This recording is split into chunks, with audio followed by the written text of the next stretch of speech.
Yo, BJ Gaddour with the BJ Gaddour Podcast. And on today's episode, we have Janell Yule, the wife of Justin Yule, who's been on recently to talk about a bunch of things.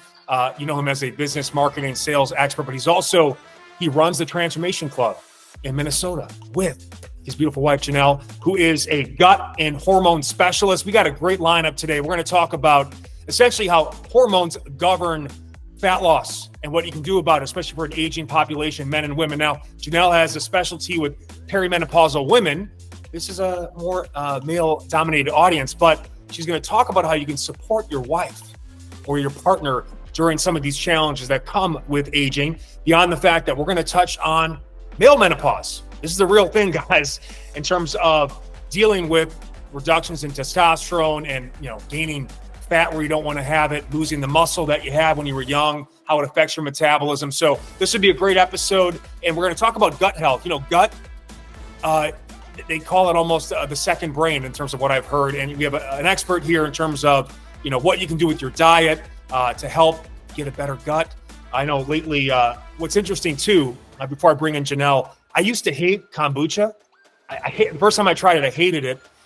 Lately, I don't know if it's an age thing, but it's one of my favorite things to finish off my dinner. Fermented foods are great for gut health, probiotic type of stuff. So we'll talk about what type of foods, what type of drinks you can incorporate into your diet, because I'll tell you one thing that has happened. People always talk about I'm getting gray hairs, I'm getting more fat, less muscle, but you don't digest the way you used to. I've noticed in the last couple of years, during quote unquote cheat meals, Uncle Baby biscuits, can't do it like I used to. Sets me back a couple days. And I find myself, I feel like it's the one benefit of aging. There's more benefits, but one big benefit is I just can't eat as much as I used to, which is thank God, because that's always what's holding me back in and out of the gym. But before I bring Janell in, a couple housekeeping issues. First, just like, share, subscribe. Really helps us get this out to more good people like you. We'll give you about an hour of our time here for free. It takes a second to click the like. It takes 10 seconds to click the like and give us a nice quick review, such as BJ Podcast. Good. That's all I'm asking for. Nothing crazy. I know you're busy.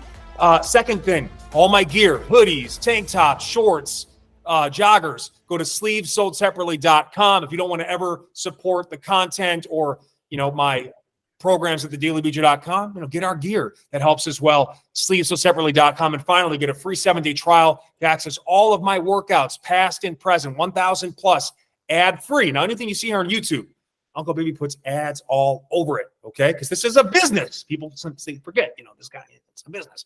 And let's try it. So you can support the content that way, only $25 a month, cancel anytime, free 7-day trial. Links to everything in show notes. Janell, welcome to the show. Thanks so much, BJ. It's great to be here. We were just talking before we started here. Oh, let's poor fitness pros complain about how hard our life is. But we will admit it has been difficult. It feels like we're trying to motivate zombies out there sometimes. And look, we've all been kind of stuck in this post-pandemic purgatory where it's we don't know if we want to restart, or we just kind of hold on, or is it worth investing in myself and health if I don't really know what's going on financially, economy? Am I going to be here in 5 years? Is it even worth?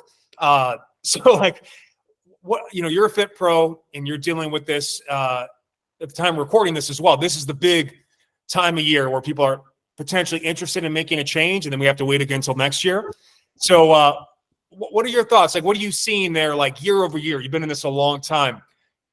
Have you seen any improvements in the last couple of years since, I know the pandemic is still quote unquote here, but people they seem stuck in limbo, no?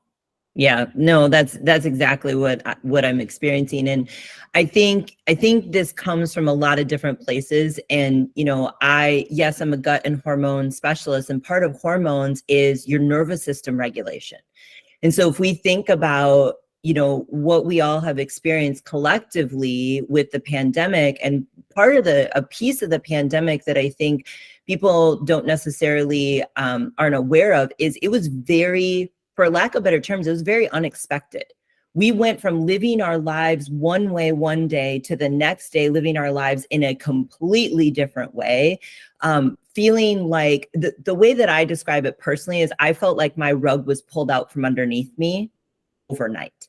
And so from a nervous system standpoint, that puts you on high alert. That puts us in our survival state.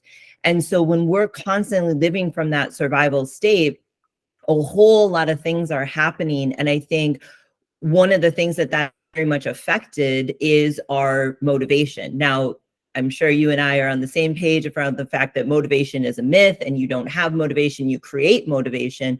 But I think it's also been really challenging for people to create that from a health standpoint because of what's happening in their bodies from a nervous system standpoint. And then depending on, what you're listening to and who you're surrounding yourself with is also going to make a big impact on what you're doing or not doing. That's a great point too. And I think, one thing that I always consider with this, and don't take this the wrong way, those that are listening. Look, I go through ebbs and flows of motivation too. But to me, if you're looking for motivation, and by the way, I found myself the same way. If I'm looking for motivation, I'm already I'm behind the eight ball because you need a process, you need a routine. And that's really what people need to start leaning on right now is if you don't have one or you've gotten out of that routine, you've got to find quick ways you can start establishing a routine for yourself that you can lean on. A routine allows you get bad news, you receive it, you know what? Flip the script, go right to what you were supposed to do next. You're doing on a day in, day out basis. From the moment you start your day to the moment you end it, you need at least 5 to 10 things that are a process by which you are just being productive and being, engaged and enjoying the gift that is life. If we're worried that there's not going to be a tomorrow or a future 3 to 5 years from now, we better start living hard and enjoying our lives fully right now. And it doesn't mean, and by the way, if you're worried about spending money on yourself or investing in yourself, well, you can't take it with you. Okay. So you might as well engage. And really want to look at this too. Here's an example. I'm 41 and now I like to invest in facial fitness. I got this TheraMask, which is $600. All right. It's not cheap, but the way I look at investments like this, it only takes 600 uses and it's $1 a day. And anytime I buy something or use something, I use the shit out of it. And I'm always about investing in myself. People like to play the stock market. And look, we'll play that a little bit too, but I expect nothing from it. And I can't handle the emotional roller coasters that come with it. It's basically gambling. It's gambling. Now, when you bet on yourself, you control most of those outcomes, right? If you're actually going to use something, if you're going to do it on a regular basis. So, I always say it's a simple thing like a walk, or let's just pick one meal a day where you're going to everything in that meal is nutritious. And then whatever you do outside of that, okay. But, what are some things that a lot of weight loss clients over 40, right? These are difficult clientele. That's where I started my career, by the way. And I remember times, especially as like a 20-year-old, like I had no understanding of what they were going through. I've got a better understanding now, but like you feel like everything is working uphill. What do you tell people about getting started and establishing a sort of process by which they can start to work a system of change and transformation, which is what you're all about? Yeah. So I think, one of the things that I'll pick on what you were saying about investing in yourself is I believe that investing in yourself is the best investment that you can make, because I'm all about how am I currently experiencing my day-to-day life, and how I feel inside of my body is a huge piece of that. And, getting to, as we get older, I'm also 41, about to be 42. Like, it's weird. It's actually weird for me to say that because I still feel like I'm 30, like in my brain, I'm still 30. And so as you get older, I want to be the person that never has to think about, am I going to be able to do something? As I travel more and as I'm able to experience things, I don't want to question, can I do that hike? Can I go on that walk?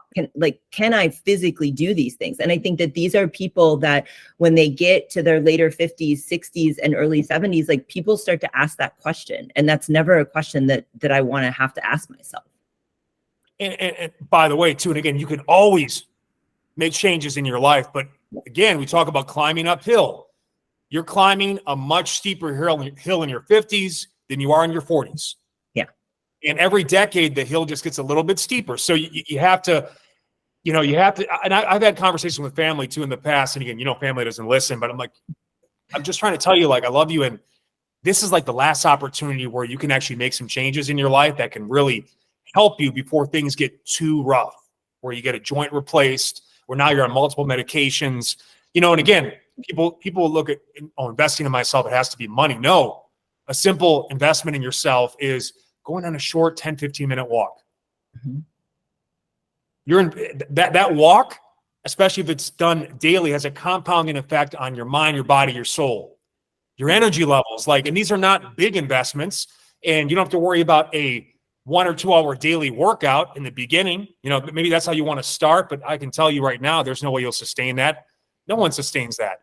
So what are the low hanging fruit we talk about, right? Start a daily walk.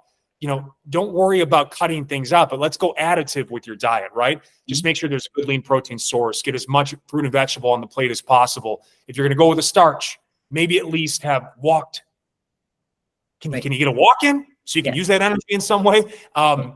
What low hanging fruit, because you want to give people instant impact, and if you don't get that impact in 7 to 10 days, what do? They go spend their money with someone else.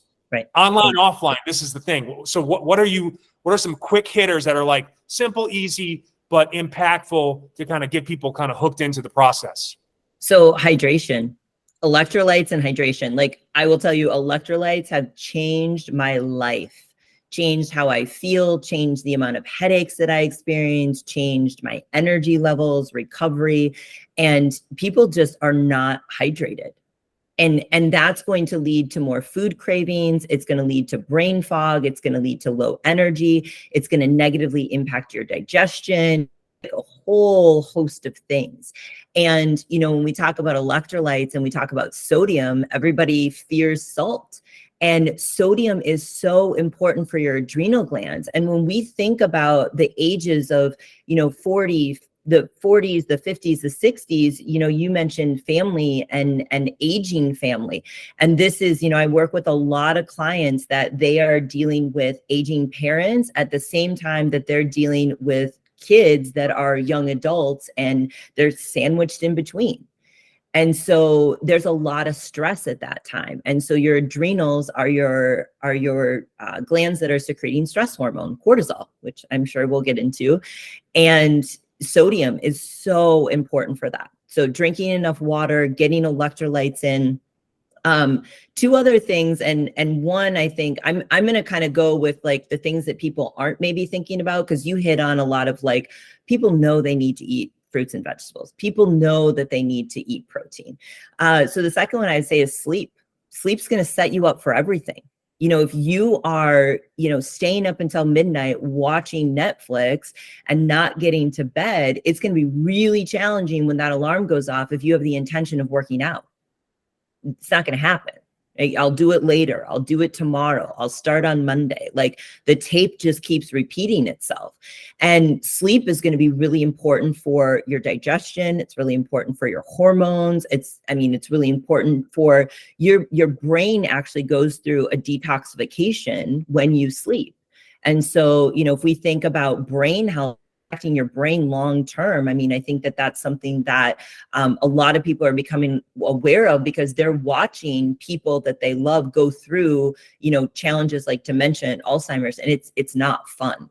That's a really challenging thing. And then the last thing ties into mindset, and I would say a gratitude practice. You writing down 3 things that you're grateful for every day will completely shift how you are viewing your life.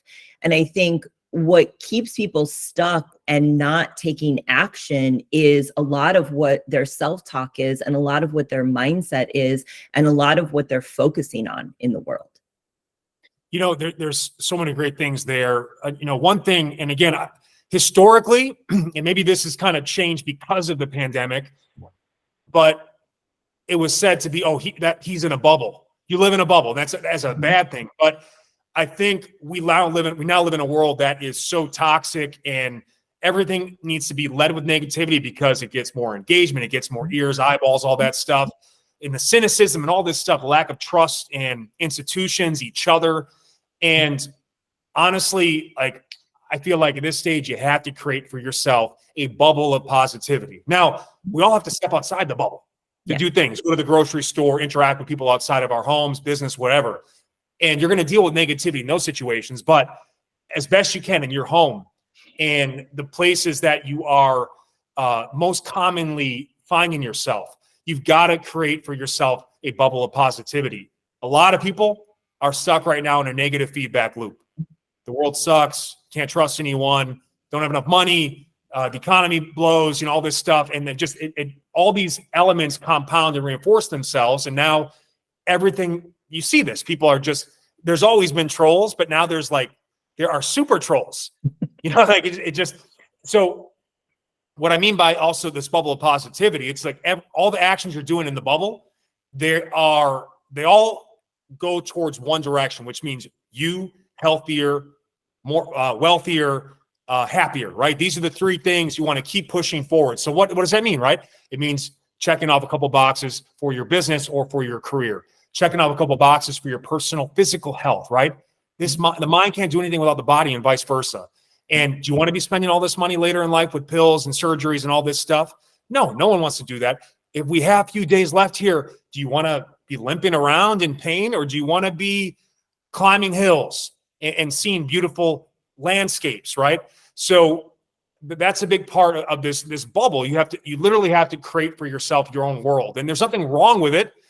Yes, you have to leave it occasionally, but again, I feel like you, and this is why I wanted to kind of talk about this. Like sometimes you just gotta you gotta snap the fuck out of it. Mm-hmm.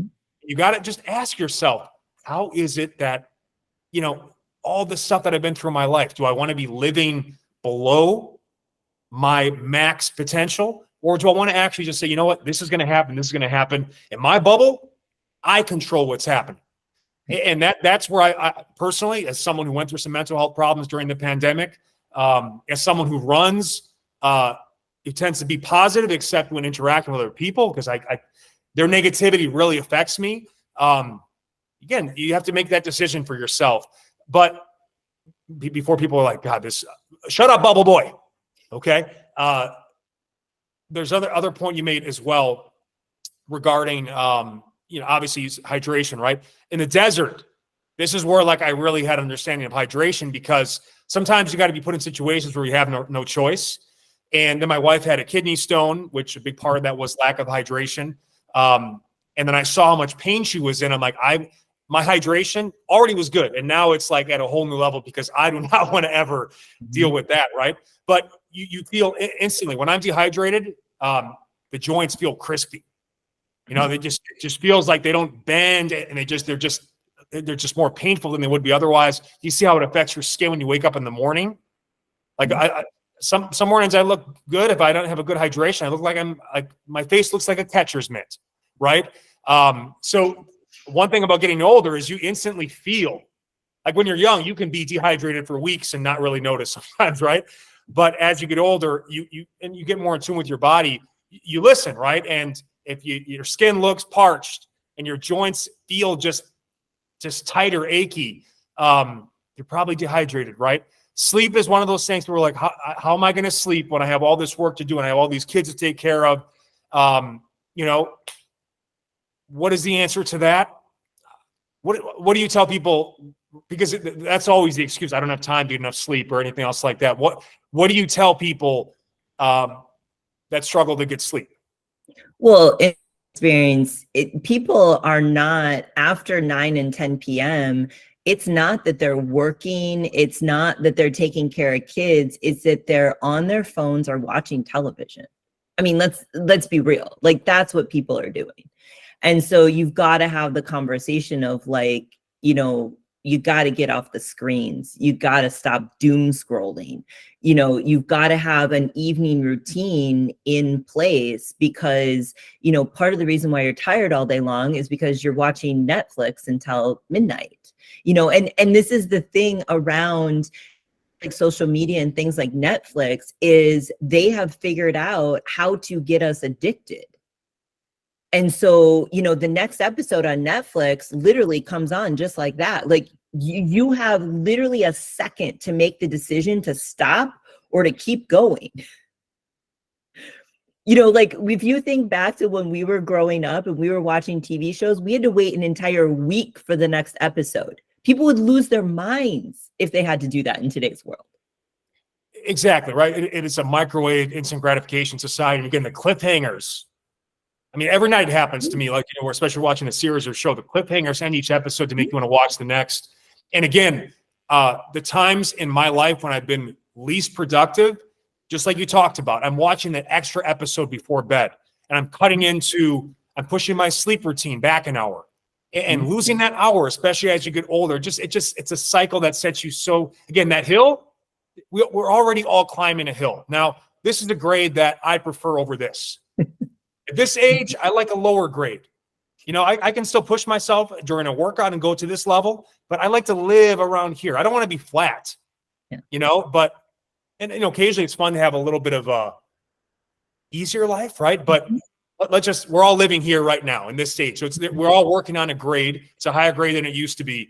Don't make it harder on yourself. And that is the honest conversation you have to have with yourself too. Now, being unmotivated, again, there's a lack of process, right? People that are unmotivated, they tend to not know what they're doing the next day. Yeah. Like they don't take the planner out and say, okay, here are the things, here are the boxes I've got to check, business, body, mind, family, to keep pushing that forward, right? Because a lack of motivation, to me, motivation is bullshit, right? Yeah. It is. Like, it's not a thing. It's not a thing. It's a fart in the wind. And by the way, I'll watch motivational content that gets me fired up for an individual thing, but like I can't depend on that day in, day out. So it's not about not getting hyped up and by the way, that's an important part of it too, is the content that you're obsessed with and watching. Is that positive motivational content, or is it literally just like creating more fear and paranoia? And again, this is part of that too. It's a discipline. It's all discipline, right? The discipline to just shut off the TV at you say, okay, I'm going to watch a couple hours, 6 to 8. That's a lot of content. You can't get enough content from 6 to 8 p.m. You got to go to 9, 10. It's like, okay, if it's Saturday, fine. But if we're talking a weekday, right, there has to be let's just start with weekdays, right? Let's get some discipline on the weekdays, right? We have a set wake-up time, a set bedtime. We've established at least 1 or 2 quality meals that we'll be having during the day that are easy and quick to prepare. And then maybe it's a midday walk, or it's every hour, as I tell people, just get up and do something for a minute, or just set up a desk area where you can just, like I have, where I can just do my stretches while I'm doing my work, so that I don't get up and go to my workout so tight and demotivated to train, right?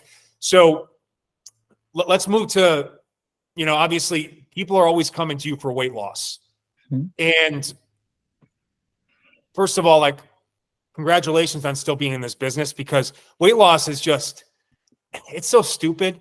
Like why are we here? We should never have been to a point where we have to lose weight as a society. Now, getting in better shape or building a body that you want is their ideal body, that's a separate thing. But like the concept of having to lose weight, we've created this problem for ourselves. But it's all people really are looking for, and they feel like it matters the most. And obviously a better term is probably fat loss, but this is what people are searching for, hashtagging. As a practitioner, how do you stay motivating helping people with weight loss? So I don't focus on the weight loss. I focus on the fact that weight loss is a side effect of getting healthy. So something that I have always said is you don't lose weight and then get healthy. You get healthy and then you lose weight. So focusing on what's happening with their detoxification, what's happening with their hormones, what's happening with their blood sugar, what's happening with their nervous system, what's happening with their gut, what's happening with their mindset. And, really instilling in clients that we did a podcast episode probably about a year and a half ago, a little over a year ago. And it was titled "Weight Loss Won't Get You Out of Bed in the Morning," because it won't. If your sole goal is weight loss, it's, well, I'll just have this now because my friends are doing this and I'm at happy hour, or, well, I can just hit the snooze button, or I'll just do it later. Like it's always this fleeting thing. And so the thing that I really instill in people is, how do you want to feel? A lot you want to feel to drive everything? Do you want to have energy? Do you want to think clearly? Do you want to be confident, right? The reason why people want to lose weight is not the weight, it's what they think the weight loss will give them, right? It's the happiness, it's the confidence, it's the being able to buy the clothes that they want to buy, like all of those things. And so, how I continue to do it is I don't focus on the weight loss. Not that I don't work with people whose goal is weight loss, and I want to honor that, but I also want to educate them on what is that actually. I love that. Again, I say this all the time to people. And again, I want people listening to know too, Janell, myself, Justin, her husband, we also have these times where like, okay, the outcomes aren't what we're looking for, and we get demotivated, we get upset. And again, we're all going to deal with these things, right? These ebbs and flows. Again, that's why you always have to come back to the process. And when you talk about weight loss as, I like that, a side effect, or it really is an outcome. It's not, weight loss is not a process. All right. It's a condition of a series of things you're doing or not doing. Right. So to that point, I remember early in my career, as I was trying to get into this, and I knew that there was no money really when I got started in personal training, because again, we have to make a living and working with athletes, especially in Milwaukee, Wisconsin. I mean, come on, let's be real about this. Shout out to Milwaukee, Wisconsin. Shout out to Milltown.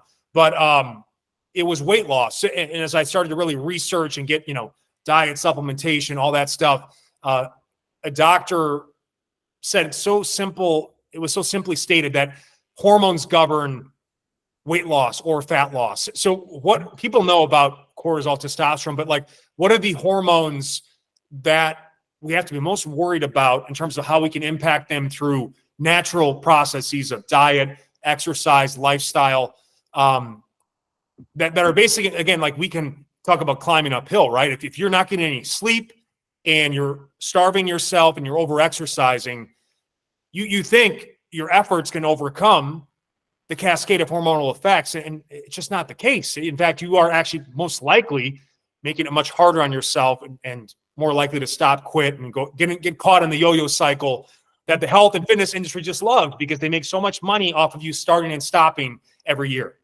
Yeah. So cortisol is the big one, because cortisol, like, you want to think about, so hormones are simply chemical messengers. So hormones are almost never, in my experience, the root cause. So what I mean by that is hormones are the chemical messengers taking marching orders from other areas of the body. So it's not just the endocrine system. It is also what's happening in the gut. It's also what's happening in the nervous system. It's also what's happening in the liver. Like, hormones are never the root cause. Hormones are out of balance because there's something underneath that. And so, as a functional health practitioner, that is part of my approach, is getting to the root cause. Now, that may be through doing functional hormone testing so people can see where things are, but that hormone test to me is just painting a picture. And so your adrenals, for example, secrete cortisol, and the impact that cortisol has is really important, because cortisol will impact sex hormones. So if your body is producing excess amounts of cortisol, I'm asking, okay, why is the body producing excess amounts of cortisol? What is the external stressors, but also what are the internal stressors? So when people hear the word stress, they automatically finances, the pandemic, their kids, their parents, their job.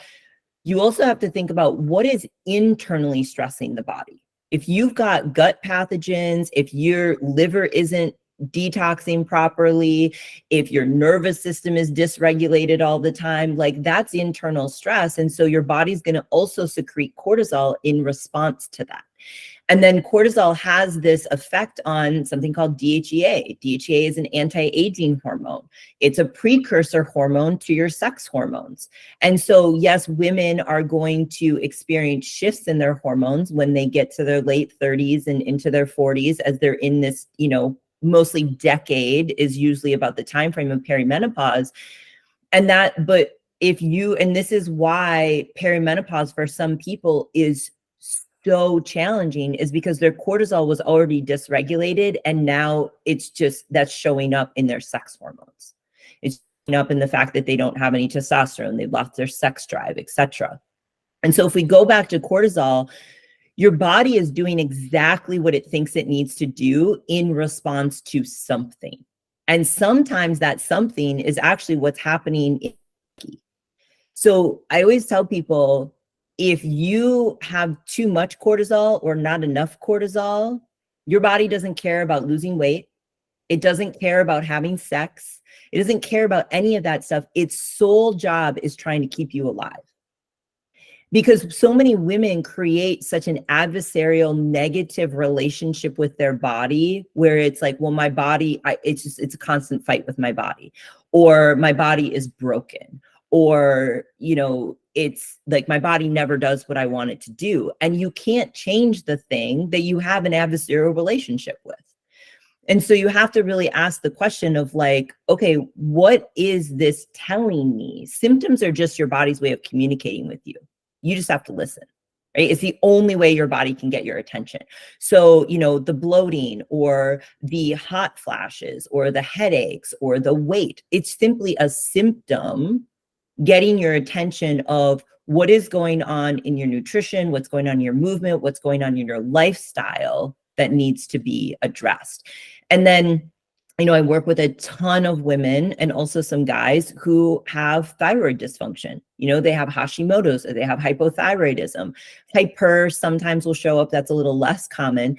And so again, we have this hypothalamic pituitary adrenal axis. We also have a hypothalamic pituitary thyroid axis. And so I always talk about the fact that thyroid and adrenals are like brothers from another mother, and they very much work hand in hand. So if something's showing up in the thyroid, it has almost always, there's been something going on in the adrenals. It's just that it hasn't gotten bad enough because Western medicine will not test they won't test your adrenal function. Maybe you can get cortisol in a blood test, but it's giving you one measurement because you're doing a blood draw. So it's not like you're going to go into the lab 4 times throughout the day to see what your cortisol is at 4 points. That's something you would do on more of a functional hormone test. And so, you go into your doctor and you're like, well, I don't have a sex drive. I've got low energy. Maybe I'm not sleeping well. I can't lose weight. And they'll run a thyroid test. They'll run your TSH, which actually isn't a thyroid marker. It's a pituitary marker, which most people don't know that. And then they'll say, well, it's within range, but their range is like 0 to 5. Where like I'm looking like at a tight range. And so I think people are not getting the answers from their doctor because they're not running the right test.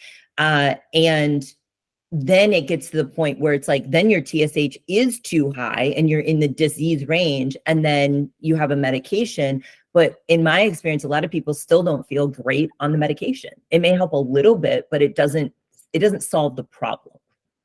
You're going to get another side effect, right? I mean, again, and by the way, let's just be honest about it. The incentive is to find you the quickest pill you can get. Yeah. This is our system. It is what it is. That's why you have to be very educated about it. And so, take me through your perfect scenario and starting with someone like, again, if you have the resources and means and their full focus and attention, blood testing, food allergy testing, like, by the way, especially for people that, again, if you're honest with yourself and you've had and there are people like this. Again, like I said, I started my career working with mostly perimenopausal women, and it will take about 6 months sometimes for us to finally offset all of the damages of what was happening prior, or take that high grade and make it just more manageable for them. And all of a sudden, the compounding effect of all these changes in lifestyle and the messengers, like you talked about, I love that about hormones. I think of like in ancient times, like someone hand a scroll and then the guy rides to another town and that's what's happening with hormones. They're getting the information from your behavior, what you're eating, your movement, your overall stress level, and they're telling your body what to do as a result of that.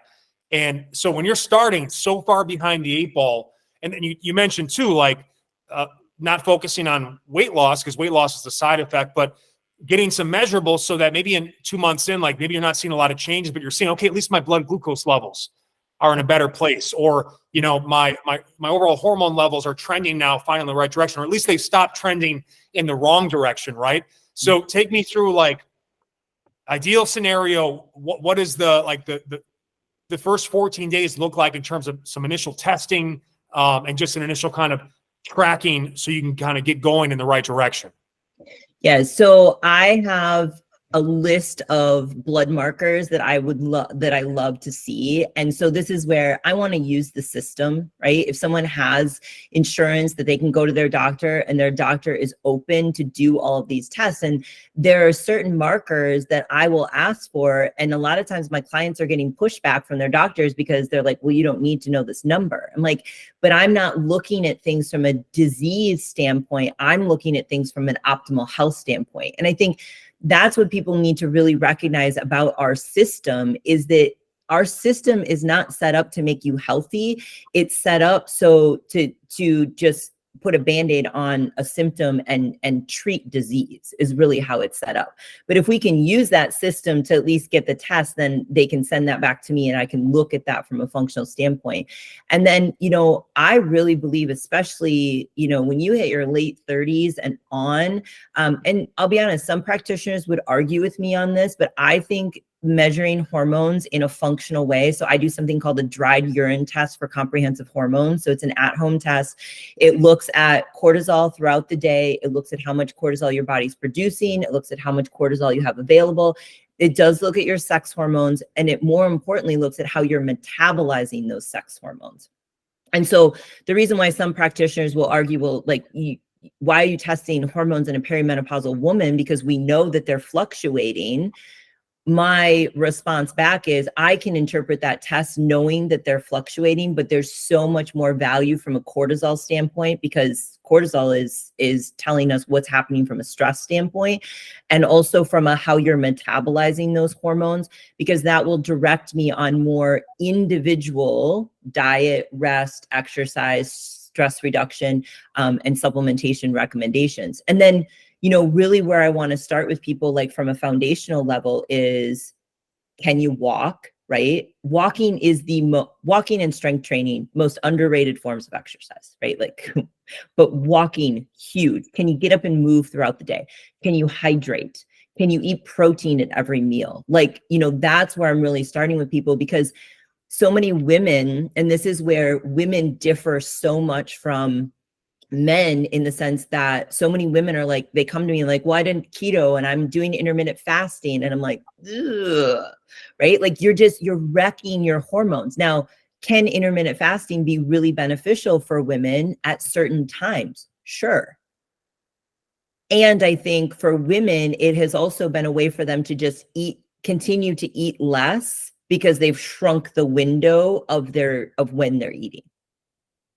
Absolutely. And again, one thing you mentioned too, the walking and strength training. I think a big misconception with people is that, that's strength training, so I gotta pick up weights, or I have to hold a barbell, or I've got to do something intense that looks like what I've seen with CrossFit or Biggest Loser or whatever it is, Peloton, or every episode we try to say that. But for someone new, deconditioned, has a little more weight on their body, stretching can be strength training. Yeah. This is load-bearing stuff that is actually allowing your body to eventually get in the shapes, in the positions with higher intensities, higher load, higher effort, that you might see people doing that, again, might be in a better starting point than you. And that's why you have to really go inside your box. And if you can't, stand up and squat down without pain, well, no, strength training for you might be holding on to a TRX or a pole and getting into a deep self-assisted squat, or a plank or push-up at such a high body angle. And again, you won't allow yourself to get there. Men in particular, I found this with they want to start on the floor with a push-up. And look, man, it's like, if your belly's touching the floor when you're in a push-up position, most likely what you have to do is now elevate yourself to get to that level. So that's just one thing too, I think people overlook too. That's why I always say it's walking and mobility, right? Because most people they're months away from strength training as we know it, because I'm not saying you can't do some simple basic stuff, but in terms of, without supervision, especially, like, they come into your gym, you know exactly what strength training exercises they can do to meet them at that level. People don't have the time to get educated and find out right away. They want quick results fast. So, that's why, again, people, I'm telling you, like, just start with a basic walk and then identify a handful of stretches you can start just like dripping throughout your workday. And amazing changes will happen. Amazing changes.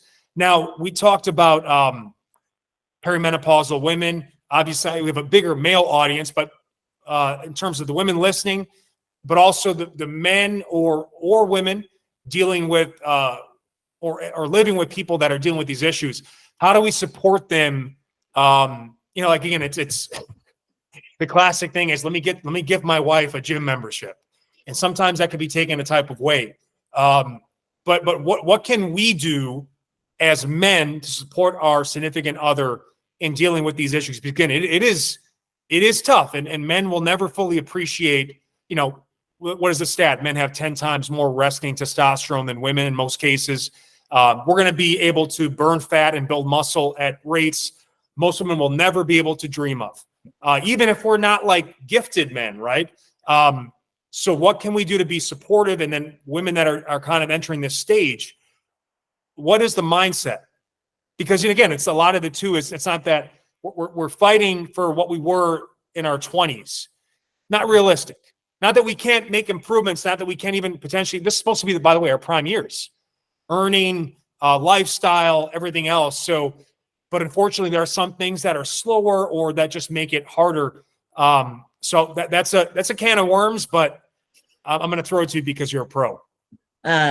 So I'm going to go back to the, how can your partner be supportive? I think one of the most important things you can do is ask your partner, significant other, whatever, like, as women, we really need to be tracking our cycles at this stage of the game.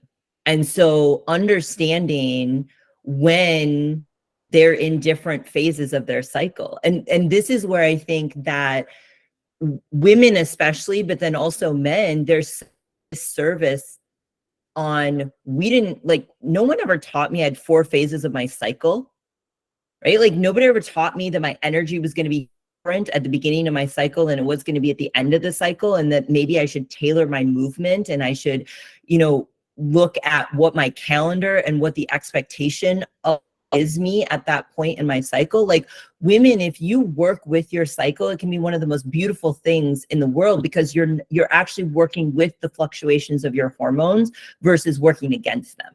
And again, this stuff is being taught. And so you have daughters or nieces, like one of the most important things and gift that you can these young women is to teach them about their cycle.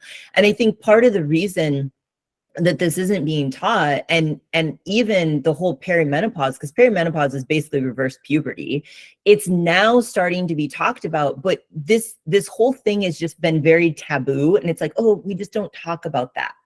And it's like we're doing such a disservice to our bodies when we don't talk about it.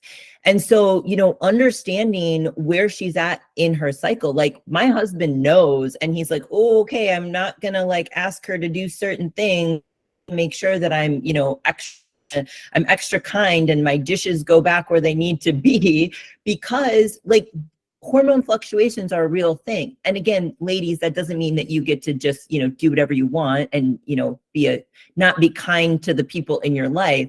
But if they have a level of awareness, I think that's really important, super important. Can I jump in? Yeah. Because I wanted to can you talk about, and again, from the guys listening, let's just put it in a simple way in the sense that I know when I have the biggest business demands, like the start of the year for us is, it's a busy season for us fitness wise here for the fitness industry. So I purposefully leave most of the working out I do or the training I do to be more fun, more of a stress relief. I don't put any pressure on myself in terms of how long the workouts are, how tough they are. I just want to keep moving. And I kind of go more in a maintenance mode with it, even though I can still make some gains. My priority is my business. And I know if I'm too stressed out, my training is going to suffer if it's not supportive of that stress. In fact, I need more stress relief from my training, maybe more mobility, more walking, more cardiovascular sometimes, just to kind of get that release. The worst thing I could do is do a hard training block during a very stressful time in my business. So talking about the cycle, I'm assuming you're saying that during the week or two where there's bloating and there's discomfort, or you're really in that, it's probably a better time to do easier, lower intensity activities, maybe not do as much stressful stuff if you can avoid it. And then basically picking your spots during the other weeks of the month when you're feeling good. So take us through that, like those listening, what are some quick tips in terms of diet, exercise to maximize that cycle? Yeah. So there's actually times in your cycle where you're actually more insulin resistant. And then there's times where you're also more insulin sensitive. So, changing your carbohydrates.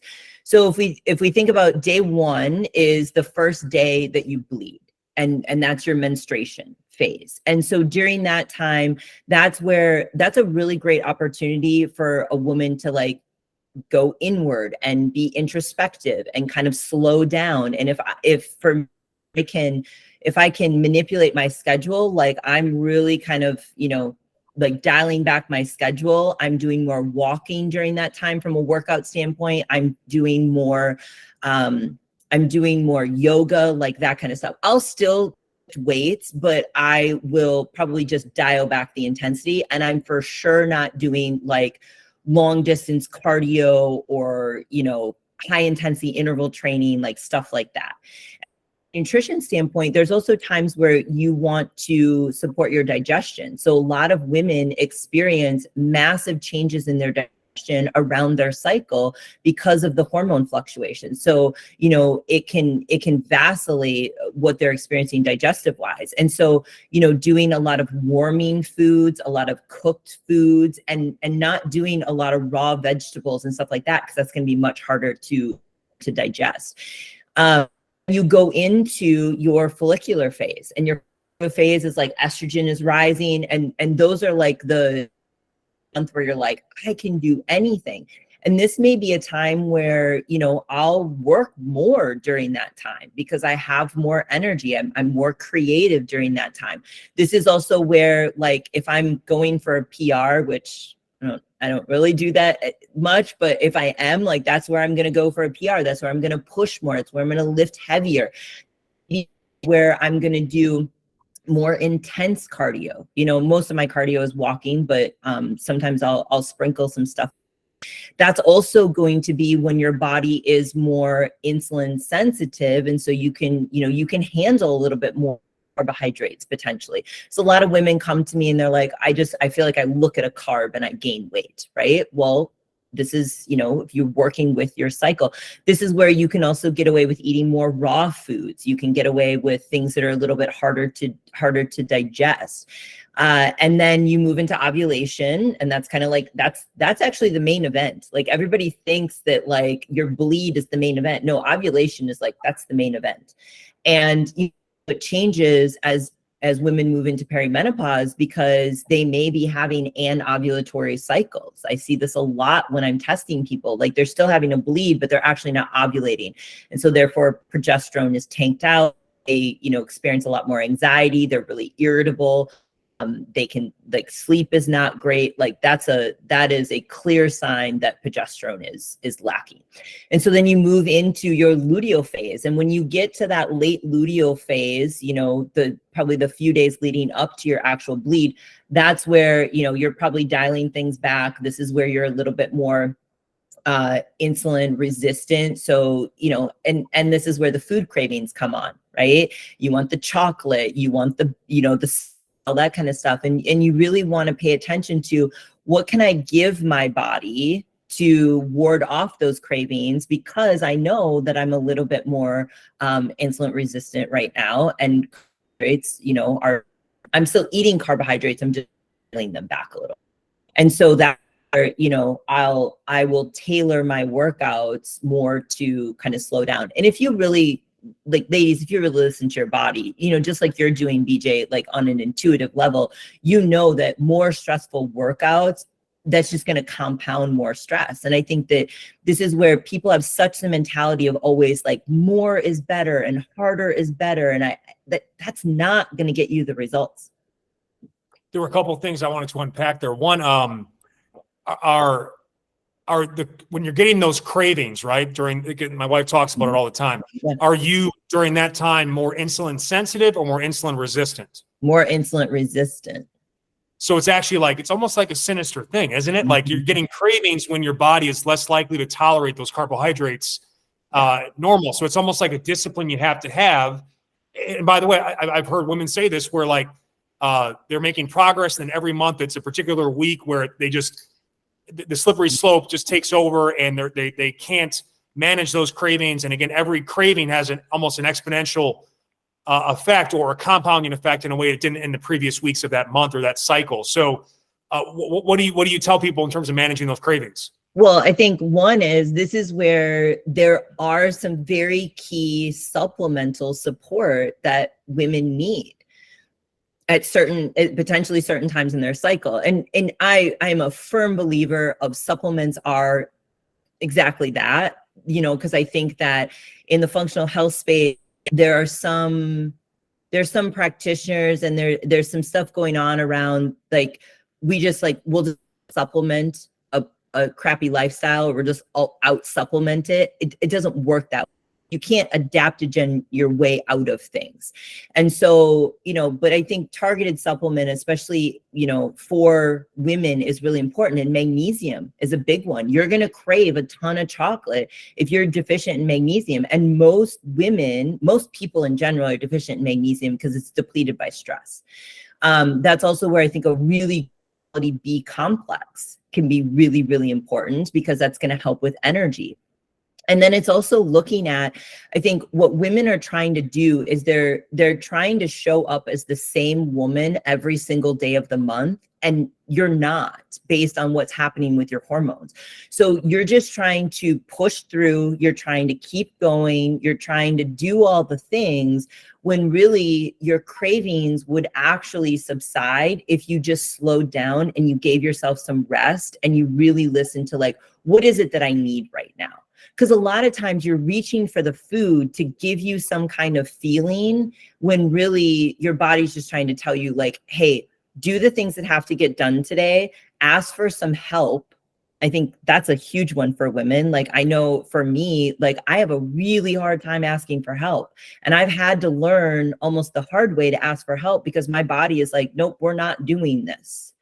And so, that's where I've had, some significant health challenges over the years. And if I look back, those health challenges were simply a result of my body requesting me to set a boundary and to live my life differently. And it showed up in a health challenge. Before we transition into kind of the male menopause side of things, there's probably guys listening like, I can't believe I'm listening to this, but the same thing, if you have a wife and or a daughter, do you not want to be the best father or husband you can be? A long time ago, again, when I've been with my wife for years, and I remember in college, during that time of the month, my initial reaction was like, but she told me to grow up. Yeah. And, I'm thankful for all those checks along the way in terms of, being more mature and being more understanding and supportive. And again, so I hope those listening took it that way. And then we'll talk about how it's going to impact men directly next. But what were some of your own personal challenges, if you're willing to share? Yeah. So in 2014, I ended an emergency appendectomy.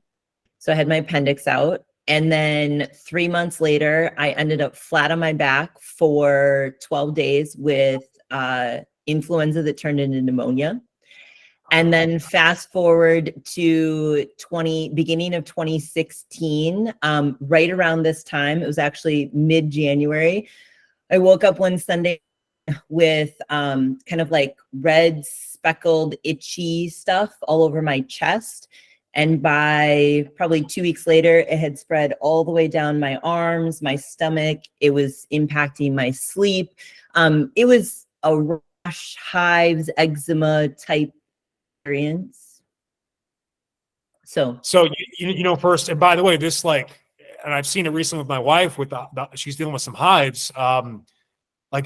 Especially when you wake up that way, you wake up like you're going to sleep and you're hopeful that you're not going to wake up with hives, right? And you wake up with hives, and it's kind of just an unfortunate way to start each day. It's like it brings you might have been in a great mood that day. It's going to bring you down like 50%. And then your whole day is, again, you're kind of fighting uphill. So what was your mentality in kind of like especially like, you're dealing with months of this sometimes, or however long you're with, what was your mentality with how to just accept and just kind of find a way to keep moving forward? Yes. I didn't, looking back, I didn't handle it. Like I definitely didn't handle it the way that I would have handled it now. I think how I handled it, I knew that I needed to get to the root cause. Like I knew that if I went to a Western medicine doctor, I was going to get some form of a steroid cream, either external or maybe even internal as well. And I knew at that time, like that was just going to put a Band-Aid on it. And I truly wanted to understand like why this was happening.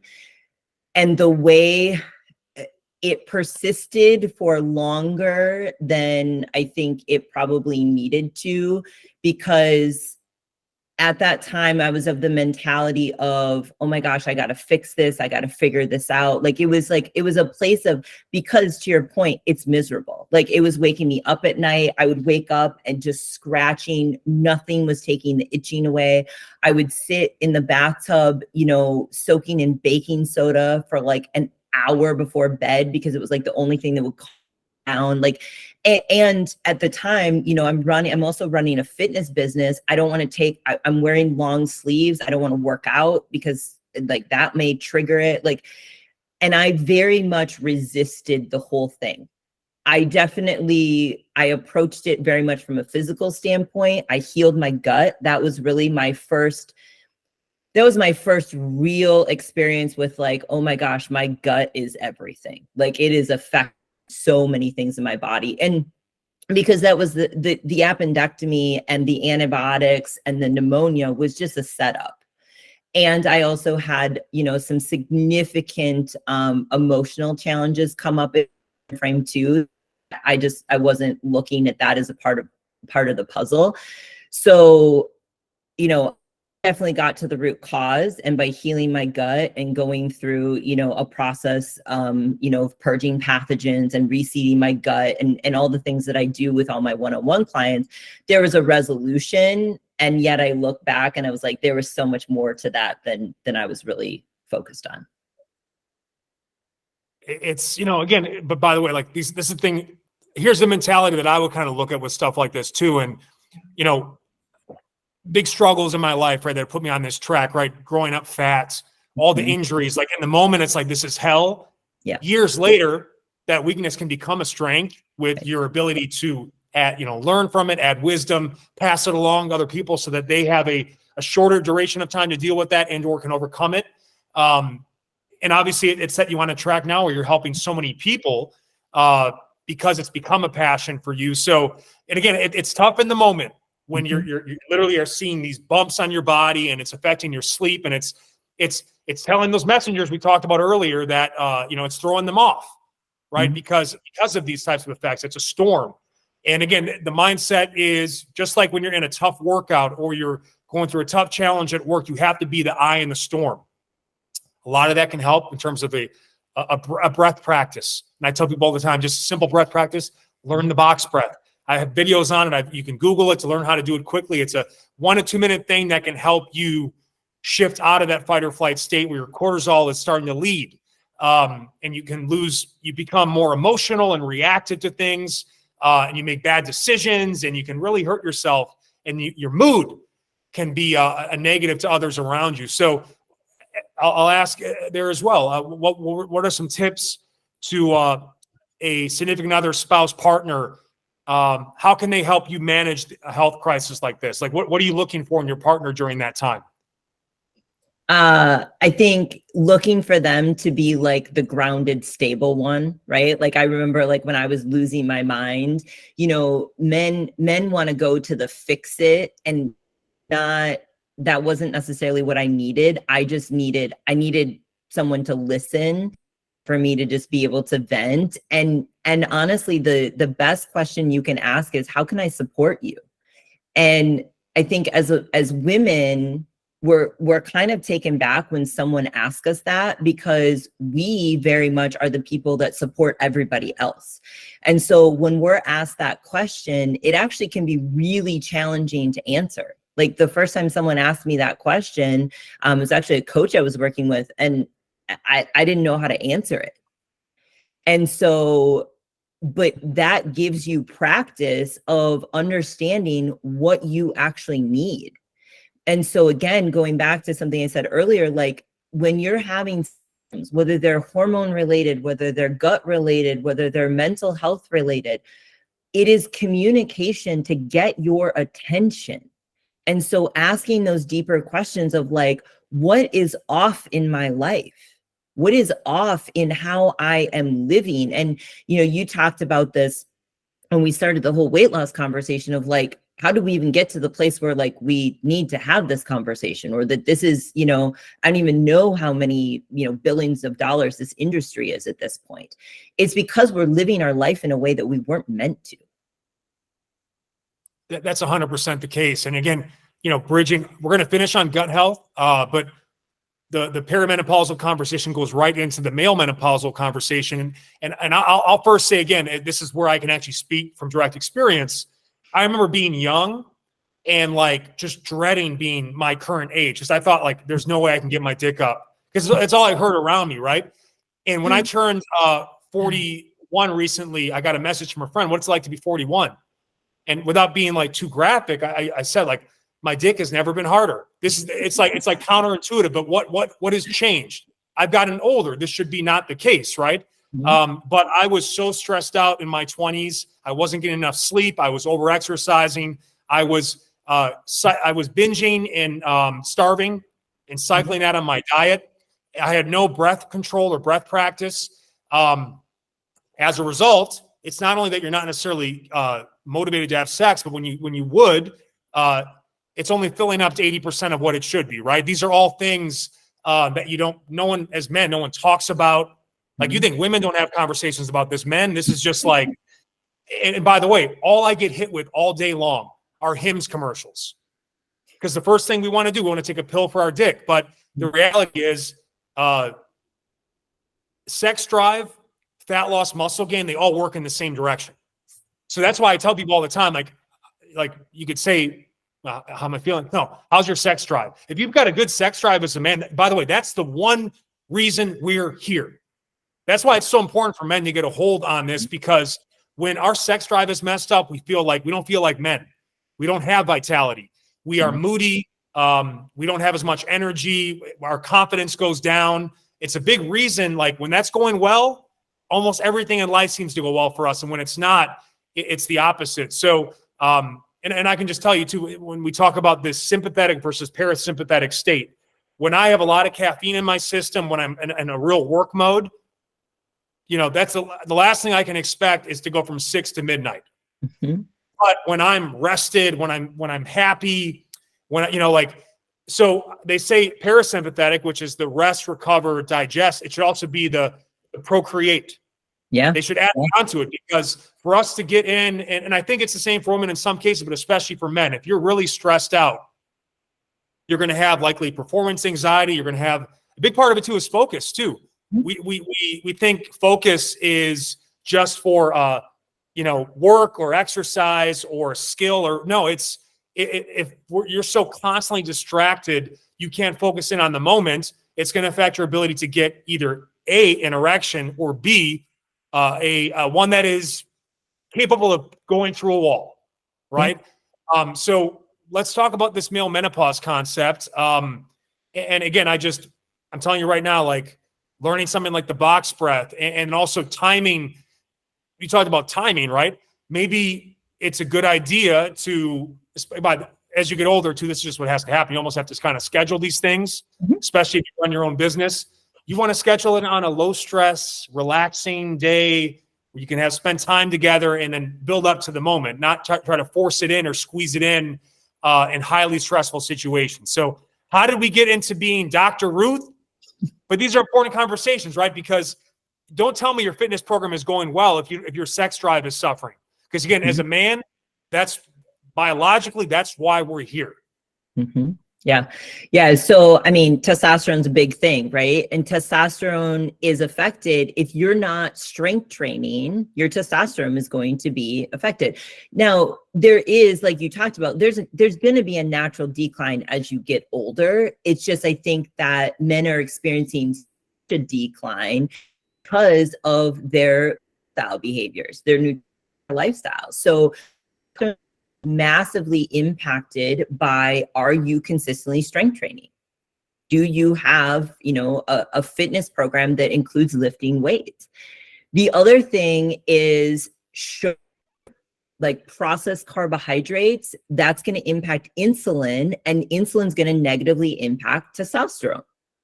And so, if you have a diet, if you're starting your day by stopping, and getting a donut or a muffin or Starbucks, and you're, jacking yourself up with caffeine, and then you're getting a pastry on top of it, and then, you're grabbing a sandwich for lunch, and then maybe you come home and have, decent dinner, but that's going to really impact your testosterone because your insulin is going to be all screwed up. And this is something, insulin is a blood marker that most doctors are not checking. They're checking and they're checking D, but they're not checking insulin. And you can catch something much sooner with an insulin number than you can with a blood glucose number. It's going to take time for that blood glucose number to just, steadily climb to get to maybe a disease range, but insulin is going to show up quicker. And then you got to bring in estrogen. Like, man boobs are a thing. Like dad bod, man boobs, like that's a thing. And so, how our estrogen is going to be negatively impacted is through what we're using on our bodies for products. So things like fragrances and things like sodium lauryl sulfates and like all of these toxins that, are allowed in our personal care products act as obesogens and endocrine mimickers and actually increase estrogen in our body. So that goes for men and women. So like deodorant, Yes. body sprays, shampoos. Mm-hmm. What do you want to make sure that is not in those? Do you want to make sure they're fragrance free? You want to make sure that they are free of sodium lauryl sulfate, so SLSs. And there's a really great tool on environmentalworkinggroup.org where there's an app and you can literally look at like what's the toxin load in the products that you're using. So that's a really good tool for people. And you know what's so frustrating too? And again, I did some kind of distance coaching and FaceTimes in the first couple of years during the pandemic.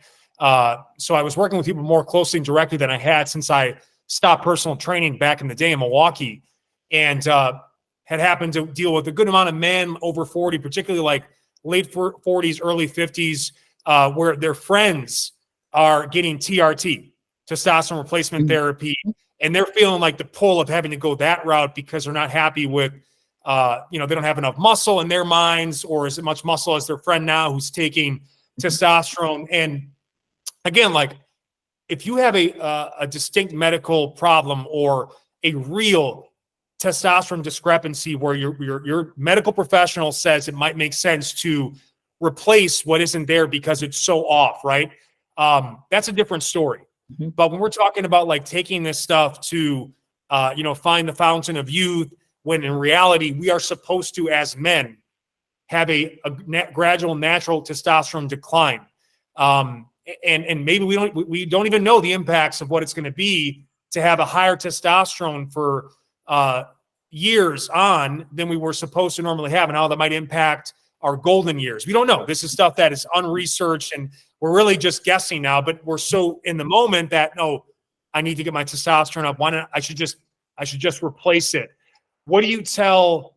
And again, like maybe I'm 50 and then this becomes a problem, even with all of the things I know to do with exercise and diet. I'll have to approach it then. One thing I will say is if I ever have to replace my testosterone, I'll be honest about it, because I don't want people to think that up at this point, all the outcomes of what I do and the way I look and what I share, it's natural. Right. It is what it is. I've been maxing out what I've gotten. That's for me always been what this is about. But people are now getting pulled to go the testosterone or TRT route. What message do you have for men that are kind of on the fence or being influenced by their peers or just what they see on TV or hear what they, I guess, hear on the Joe Rogan podcast or whatever it is? Because personally, I encourage people to just, it's a slippery slope, and it's one that we have no idea what it's going to be 10, 20 years from now if you go that route. And always, again, the comparison effect too of just like, I don't know.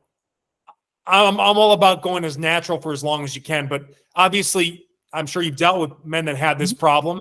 What advice do you give them or counsel? Obviously it's got to be their decision. You can't make it for them, but in counseling them, what do you tell them?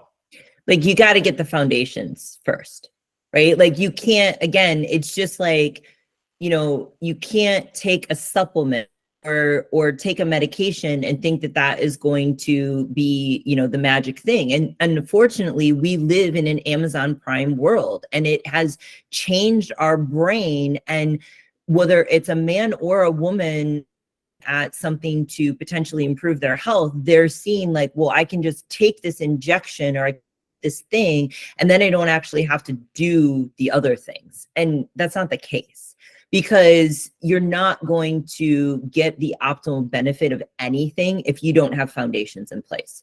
If you don't have stress management in place, if you don't have, movement in place, if you don't have nutrition in place, if you don't have your sleep in place, you got to have that in place first. Because I'm like you, if someone has all of those things in place, and then you have a hormone test and you're seeing like, oh my gosh, like my testosterone is literally non-existent, got all the foundations in place, then it's a conversation of making sure that you're finding the right professional who really understands what they're doing with this stuff. Because again, as the popularity grows, you've also got to be really careful about sourcing and where you're getting this stuff and who you're working with too. And so like, that's really kind of how I would approach that and give people the information. So I don't think it's just so bad or like you shouldn't do it, but like you gotta, there's more context to it. Well, here's the thing, like I'll hear someone tell me I'm just sick of being the skinny guy, but like if you're 50, you are the skinny guy. Mm-hmm. If you've been training for 10 plus years, like this is where we have to like just come to terms with, again, we've all have our own gifts, our own strengths, our own weaknesses, and we all have our genetic potential. All right. And at some point it's like, okay, like if you're going to be focused on being the skinny guy, well, you're losing out on all the benefits of what doing regular resistance training, mobility work, cardio, good diet are providing to your quality of life. And again, it's often people that are like, if you actually look at their life, it's like, you're complaining about this because your life is great. This is your one problem. You don't have enough muscle, right? Because, this is what I'm just saying, my experience in working with people, if they have the time, energy, and effort to invest in their health and fitness to the degree that they do through, my platform or your gym, things are probably going pretty well overall in your life. You've lost total perspective, and now you're focusing on what you don't have instead of all the things that you do. There are plenty of people out there with a lot of muscle that would be dying for your disposable income or your second vacation home or your third vacation home or your amazing career, right? So let's have some perspective about this, and also just come to terms with the fact that, yeah, as kids, we all want to be He-Man. But by the time you get to 40 and 50, if you're not already He-Man, those are not the cards you've been dealt. And by the way, these are in terms of the overall aspect of health and fitness. I tell people all the time, like, if you want to talk about a fitness routine, the first three things a fitness routine should check off are diaphragm, spine, heart. Because when those three things are not operating at a good level, there's no amount of muscle work you can do to overcome it. And again, it's the superficial mindset, right? Let's go what we put on top of the bones versus going on what's inside the bones, which really dictate quality of life, longevity, all that good stuff. Yeah. So that's just one thing too. It's like, and again, we're influenced by, you see these Marvel characters, they go from being like 180 to 250, all muscle in 6 weeks. And now all these celebs and they're taking Ozempic to get ready for roles, and they're combining that with drugs and surgeries and all this stuff. Not that it's anything wrong with taking that stuff, but again, if you're seeing someone, by the way, in their late 40s, how is this person leaner and more muscular than they've ever been? It's unlikely that's a natural result. I'm not saying it's not possible, If it does happen, it's likely because that person started exercising and eating well very young, and they've never stopped. Right. So realistic expectations, focusing on your own gifts versus what you don't have, right? Don't let that influence your decision, especially when you're talking about hormones. I mean, like you said, these are very important things, and just be very, very. I'm always very, very reluctant to do anything that affects my hormones externally. Be sure to thoroughly examine all the possible things you can do with your behavior, your lifestyle before you go that route, because honestly, I just don't trust it. Yeah. Yeah. So yeah, I think it's a huge thing to also to go back to one of the things you mentioned was like perimenopause and mindset. But I think this is both genders, is when we get to this stage, this can be such a beautiful time in our life, but we move into trying to chase what we see, on Instagram, and it's an influencer that's in their 20s. And we think as a, 40, 50-year-old woman that we should look like that, or that we need to be doing those workouts, or it is. And I think that really embracing this transition and this piece of our life, because there's so many gifts that we can take from what we learned in our 20s and our 30s. And like, this is the point where, most people start to not give as many fucks, which is nice. It is, yeah. You can just honestly, like I just tell people, like the best advice I can give to people younger than me, the sooner you can let go of all the bullshit, the better. Mm-hmm. We talked about that bubble earlier. You've got to put yourself in your bubble when it comes to your fitness, Mm-hmm. because nothing, again, like the blinder mentality, nothing else matters. Like what you have to do to be the most fit you can be, that's a unique experience. Mm-hmm. You got to take into account your injury history, what you enjoy doing, what you don't enjoy doing. What are your individual strengths and weaknesses? Your program needs to be, it should be properly skewed to addressing the weaknesses. That's actually we talk about ceiling, right? When you have weaknesses, that's the floor. Your strengths are already pretty close to your ceiling. You've got the ability to take those weaknesses and bring you up. When you bring up those weaknesses to that level, you end up being right here. You combine those strengths and weaknesses. So, and by the way, we talked about earlier too, it's like people typically you only typically get extra time in terms of aging when kids leave the house and or you're retired. So for most people, that's a long time off from now. Let's just say the average person has an hour to invest into their fitness a day. That might be more or less based on individual people. But the problem with aging is people want to keep that hour, but the reality is there's just some things happening also within your body. Your body is tighter. Every morning you wake up, you're tighter. There's more aches and pain. This is what it is. But if you only have an hour, you've got to now start shifting things around a bit, where maybe the warm-up used to be 5 or 10 minutes. Now it's got to be 20.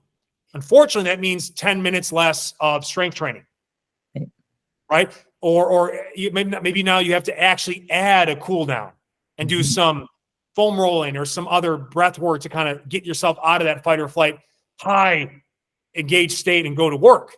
Now it'd be great if we could just keep adding time. Like I can keep adding time because this is what I do. I have that flexibility. And I've added it throughout the day in most cases, and I just don't do as much training as I used to. It's a lot of practice. I tell people EHO every hour in the hour, I do at least a minute of mobility. And that's my foundation now, combined with the walk. Anything else I do, because of the fact that since I was 14, I've been working out. So I've already done a lot of work. Yeah. That's part of it too. It's like the beauty of getting older is that you do all this work that lays a foundation that you can lean on when you're older, and maybe there's less energy. There's more just natural tightness and pains and aches. And the recovery is where it could be a day. Now it's 3 to 5 days for you to kind of bounce back from something, right? This is the grace we have to give ourselves. And just a shift in expectation doesn't mean you're less of a person.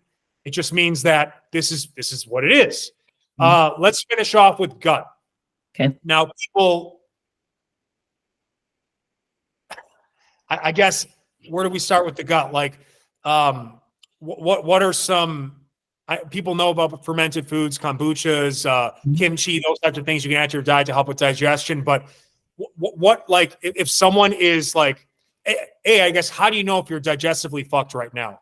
Is it if you're constantly explosively shitting in the body, if you're not shitting at all, like all of the above. Yeah, all of the above, right? So it's I guess let's start with like what are some things to tell you that maybe you have to have a little more of a digestive focus than muscle gain focus or fat loss focus, and then what are some simple interventions? And I've got some of mine too that might be pseudoscience that you feel free to debunk, but I want you to lead us as the expert.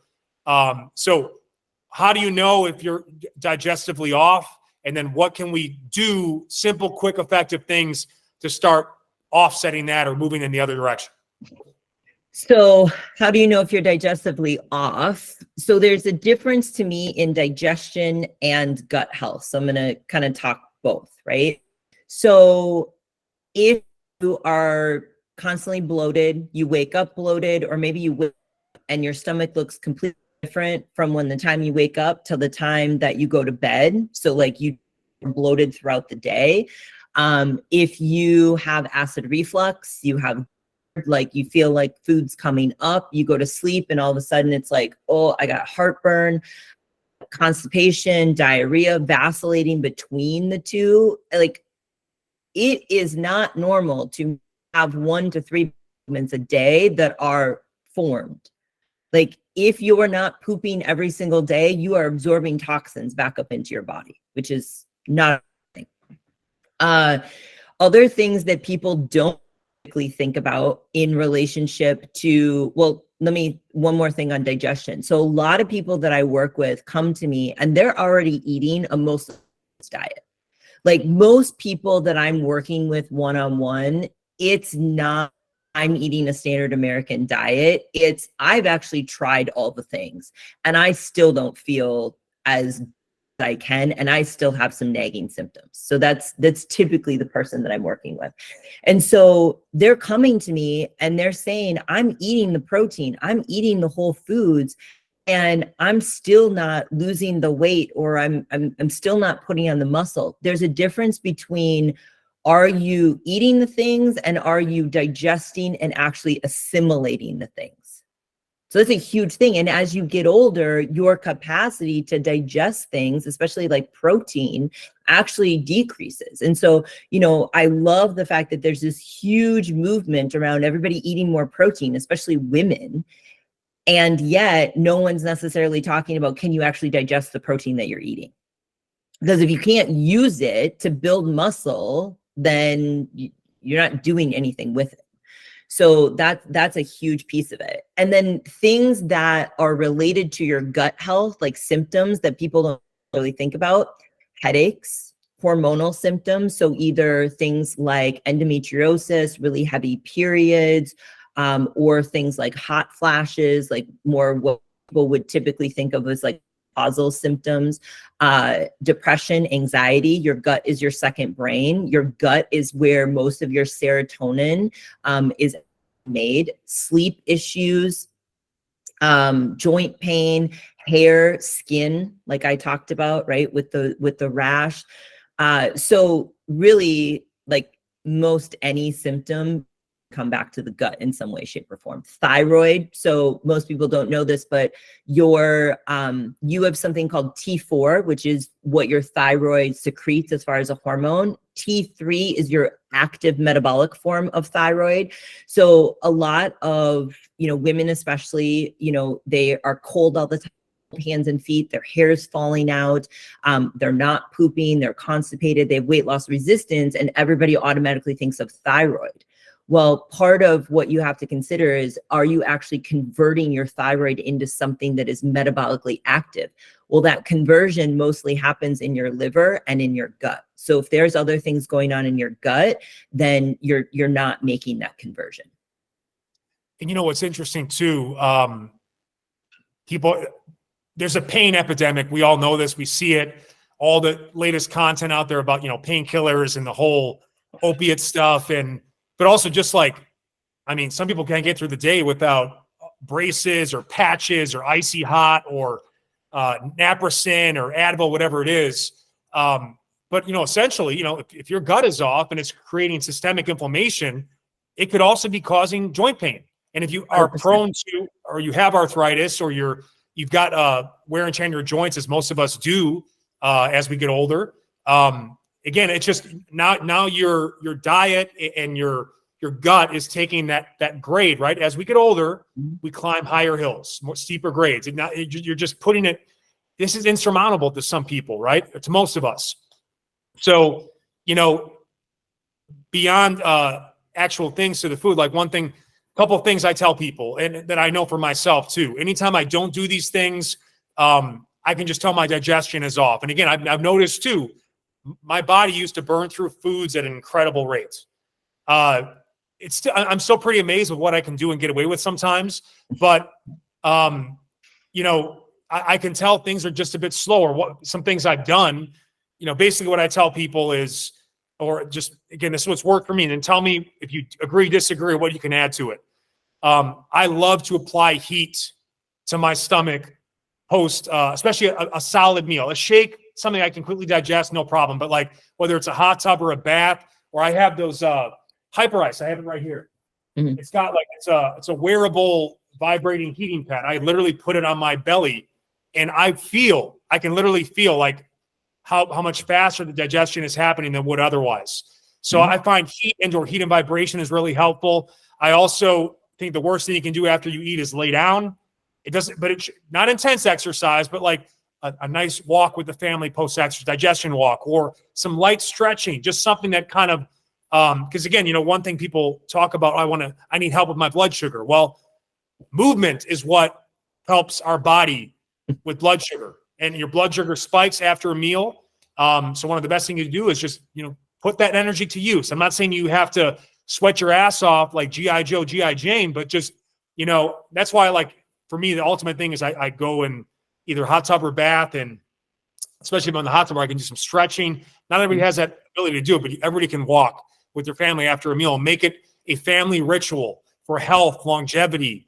What else? Oh yeah. But I also I got my Topo Chico seltzer water, club soda, whatever you want to call it. That's why I also like the kombucha for when I don't have it after my meal. Or better to say is when I do have it, I can feel my body, whether it's some belching or whatever else might happen. It's either one of the holes, right? I can tell it's processing things at a faster rate, or finishing a meal with some hot bone broth, good for collagen, skin, joints, or tea can also help, right? You want to finish those meals as hot as possible to help speed up that digestion process, right? It's hot water, or just. So what are some other tips beyond in terms of what you can do, I guess immediately post eating, and then let's talk about some foods and some drinks we can add in as well. So you hit on a lot of things. I'm a huge fan of all the things you talked about. Post meal tea is one of the things, especially at night. So things like peppermint tea, things like chamomile tea, things like ginger tea. So if we think about, you spoke to the heat aspect, ginger is a very warming spice. So it's very anti-inflammatory, but it also helps to increase heat, and that will increase your digestive fire. So the reason why most people have digestive issues as they age is because they actually don't have enough stomach acid, and they don't have enough digestive enzymes. And so those things that you're talking about help to actually increase that stomach acid production. The reason why people get heartburn, this is a huge misconception. People think they have heartburn because they have too much stomach acid. It's actually the complete opposite. You have heartburn because you have too little stomach acid. And so you have something called your esophageal sphincter isn't closing, and that acid is coming up. And so then you go into your doctor and they put you on a proton pump inhibitor to actually reduce acid. And now your gut has become a breeding ground for parasites, pathogens, stomach infections, all of these things. Are you a fan of these probiotic drinks or kombuchas? Yeah, so I'm a fan of kombucha for most people.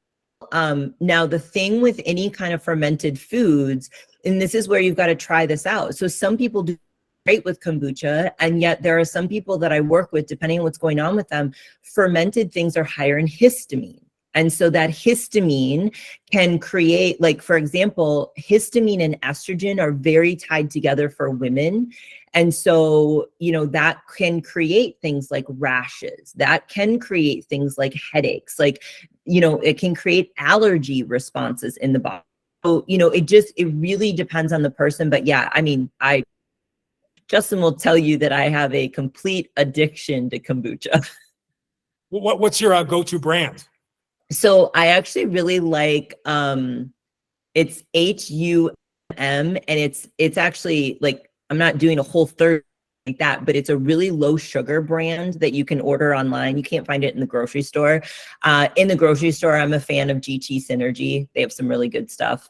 But I think out in your neck of the woods, like, I would try to get local. Like, you probably have some really good local stuff that you can pick up at even Whole Foods, where here, I think in Wisconsin, there's a local brand in Madison. So when I'm in Madison, like, I'll pick that up. So I really like more small batch stuff. Like, I think GT Synergy is, a pretty big brand. It's, something you can get everywhere. But if you can get something local, that's going to be your best case scenario. I like that. And, again, it's, and like you said too, they also do have yeast. So if you have a yeast allergy, that's where it can be problematic. And again, like, so that's why, as a couple, some people want to do everything as a couple, right? But sometimes you can't. Like, I'm basically a kitchen sink. I come from Wisconsin. I've got half of my DNA is Austrian related, so they can handle heavy, thick foods. And then my father's from North Africa, and they have such a diverse cuisine. So I can handle anything. My wife has a lot more sensitivity. So, and she hates kombucha. So again, it's not for everyone, but what you want to do, it's all part of the ritual, right? A routine. And I have a routine with how I exercise, with how I do my business, with how I eat, with how I digest, with how I sleep. And I think I was joking with my wife too. I like, as I've gotten older, my routine has become like, I'm like a dog. Mm-hmm. You know what I mean? Like, it's a good thing to me, but some people are like, oh, he's so routine. By the time I'm 80, I'm going to be like, it's going to be ridiculous how much of a routine I have. But, and you see this with dogs too. Like, sometimes dogs have to run around before they take a poop. Like, movement is a true gift. Yeah. And to not do it in some way, it's going to help you digest better, more energy, less fat, more muscle. It doesn't have to be super intense. But yeah, so finding what are some things you tell people that have either they're allergic to things that are fermented food or fermented drink based, and/or they don't like the taste of it. What are some other things that you can ingest to help with your gut health, digestion? So bone broth is huge. I'm a huge fan of bone broth. I think that's some. And then getting like cooked foods. So, with people who have compromised digestion, you want to have about 80% of your food cooked because it's going to be much easier for your body to digest. And adding in, apple cider vinegar is fermented, but you can do it in small amounts before meals and help with digestion, and it can also help with blood sugar regulation. And then getting in a lot of prebiotic fibers. So, things like jicama, things like asparagus, and just getting in. This is why vegetables specifically, and then some fruits are so important, is because they give your body and these good gut bacteria something to feed off of. The other thing that I'm a huge fan of is resistant starch. So resistant starch is basically food for good gut bacteria. And so things like cold white potatoes, things like cassava, things like plantains, things like slightly green bananas, like those are actually going to be food for your good gut bacteria so that you can proliferate that. And a common question that I get asked all the time are about probiotic supplements. And it's not that I definitely use probiotic supplements. It's just, you've got to be really like, you've got to kind of know what you're looking for when it comes to a probiotic. And there are some people who taking a probiotic actually makes them feel worse. So again, it's one of these things where like, you got to try it on for yourself. But you want to make sure that you're getting something that is a good quality, and you want to get something, there's specific things that if somebody's dealing with a specific issue, I'm going to go towards one probiotic versus another. So those are going to be really individual. What's so crazy about this journey is like, and again, there's a fine line between being progressive and obsessive. Progressive meaning like always trying to get better and fine tune. And by the way, these things change with age too. You like different foods, and/or you feel like a good shift. Like it's funny because again, I always feel the best days, like digestively, I have a shake midday and I have a soup-based meal at night. Like I'll have my protein and the bone broth soup, vegetables, tons of fibrous things in there. I just feel amazing. Now, it also sounds like I'm in an assisted living community. You know what I mean? But there's a reason why, as you get older, like a more liquid approach, especially like I would challenge people for the next 30 days to drink a shit ton of water. And by the way, a big part of that will be coming. If you're having shakes for your lunch and/or breakfast, and by the way, I'm not taking like just scoops of protein powder and water. I'm talking like fruits and greens mixed in there. You can throw in chia seeds for fiber and omega-3s. Like, make it a nutritional powerhouse. Don't worry about the natural sugars in the fruits and vegetables or whatever you have to do to make it palatable. And then a big ass soup. Ideally, if you're not vegan, you can go bone broth and get some additional collagen in there, and just have your proteins go in there and your vegetables go in there, and it'll help with digestion and make it more easily digestible. But again, the heat of that will also make it a more digestible meal. 30 days of that, you might be blown away with how much better you feel. I'm not saying it's going to solve issues you have with food allergies or things like that, but the one thing I'll say too, on top of that, is recently, as my wife has been going through this too, and I try to be as, supportive as I can. And I've been eating more, Bonza pasta lately and less animal protein. But as a result, my fiber intake has gone way up. I have not been eating enough fiber. And by the way, this happens too. If you are more of like a fasting type of person where you have just 1 or 2 meals a day, it's really tough to get in enough fiber unless you're proactive about it. And I've now, like, initially, as what happens when you increase your fiber intake, it's an explosive response, but it also cleans out your system. And I think we are so obsessed with protein now because of people's goals of aesthetics and muscle and transformation, but also just, snacking industries, the supplement industries, they push it. I don't think protein for most people is the problem. I think we are so low in fiber. Yeah. And if anything, I think maybe the thing that could probably benefit people the most is a high fiber diet, making that the focus, especially if they have, they're not as regular as they want, or they have digestive issues. What are your thoughts on, because, 35 grams, that's a lot. Like 3 tablespoons of chia seeds, one of the highest sources of fiber you can find out there, gives you 12 grams. That's only a third of what would be recommended. So I do think we all suffer from, like, it blows my mind, by the way, people that tell me that I go at least 1 to 3 times a day.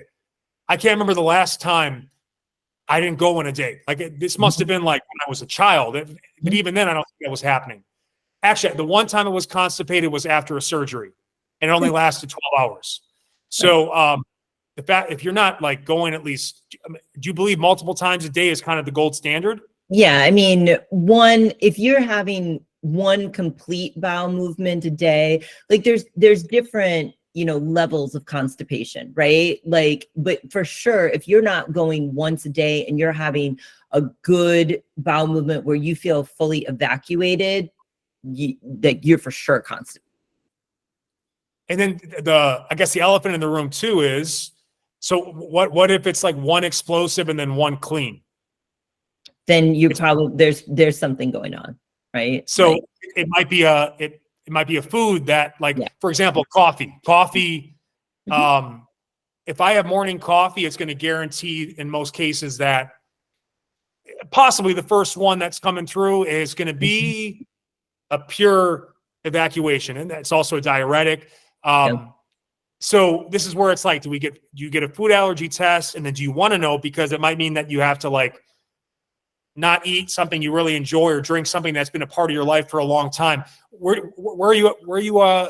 are you with that with people in terms of, is it good to know? And then if you do know, at least you know that's what it is. So you know what I'm saying? Like, yeah, it's a mixed bag. Yeah. So really quick, I'll answer that in a second, but it's funny that you bring up soup because I just did a 7-day soup cleanse like this last week. And I mean, Really? like, yeah, it was amazing because so much nutrition. I mean, like I'm talking like one of the soups had kale and daikon radish and fresh herbs and like bone broth and like I'm pureeing all of this. So it's funny that because it is like, it very much like soups are something that, you know, I give people when I'm working with them one-on-one because it is really easy to digest.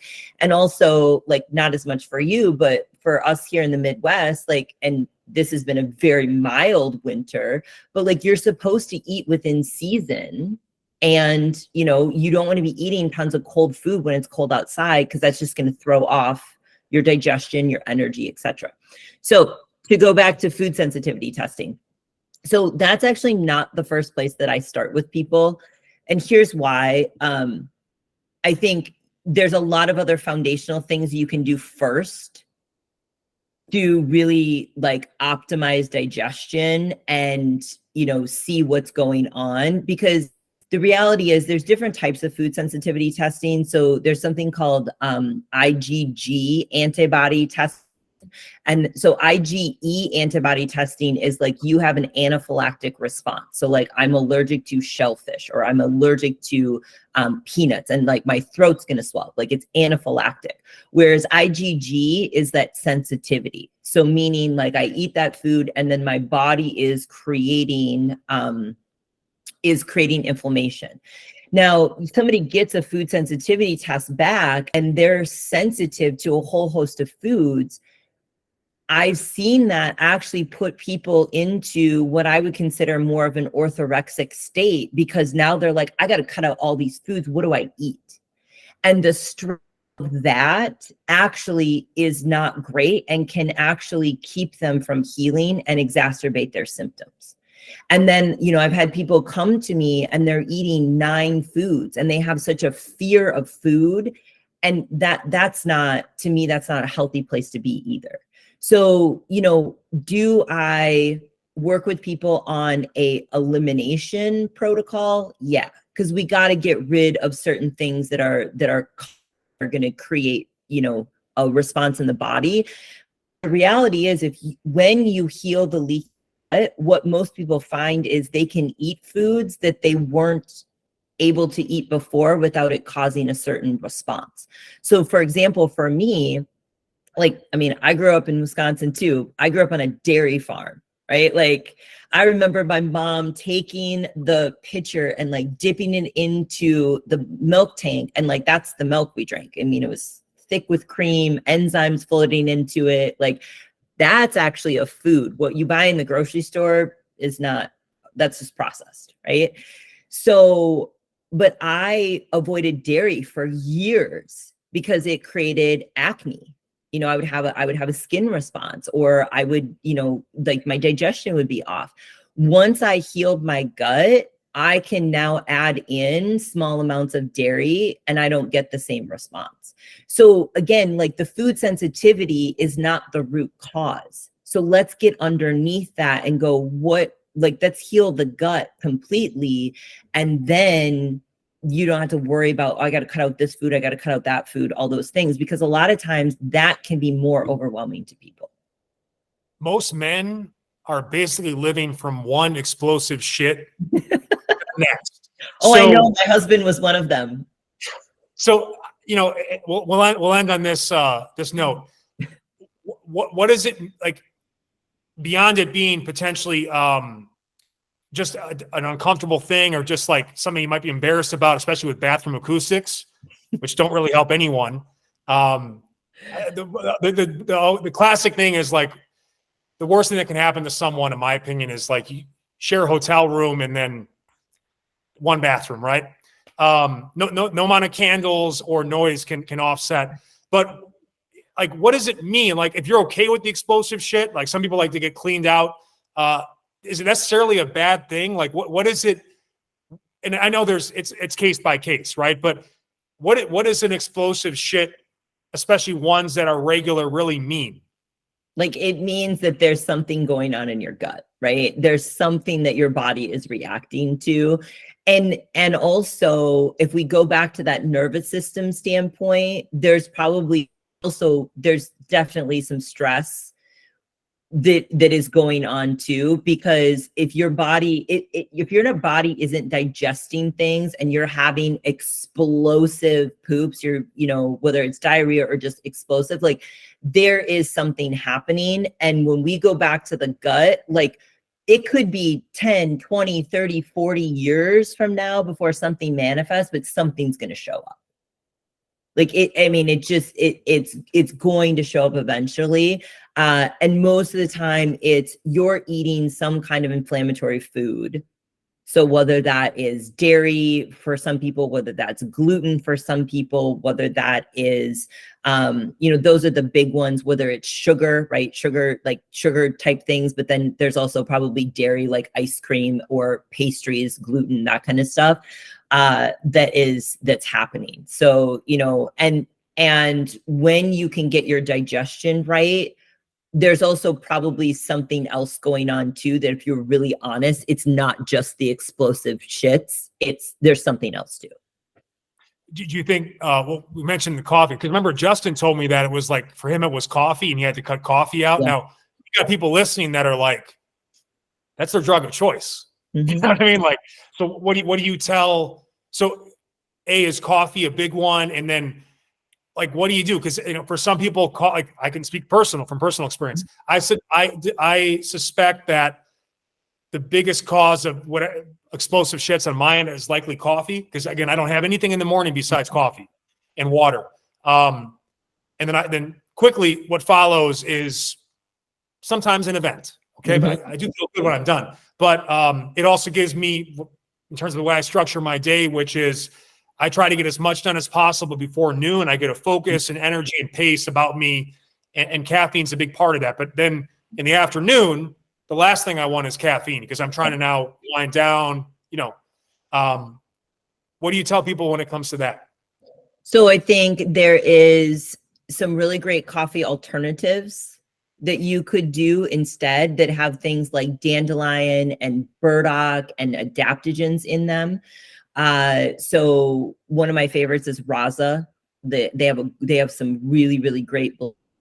The other thing is the type of coffee that you're getting. Are you getting organic? Are you getting fair trade? Is it free? Because the other thing with coffee that most people are getting is you're getting a lot of pesticides and herbicides. Coffee beans are really heavily treated with those two things. And so then your body has to process those toxins.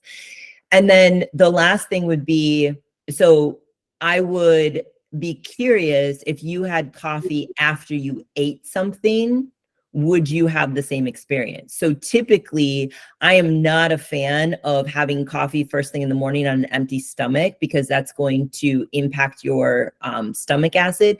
It's also going to very much impact your adrenals. And for women, it's also impacting estrogen.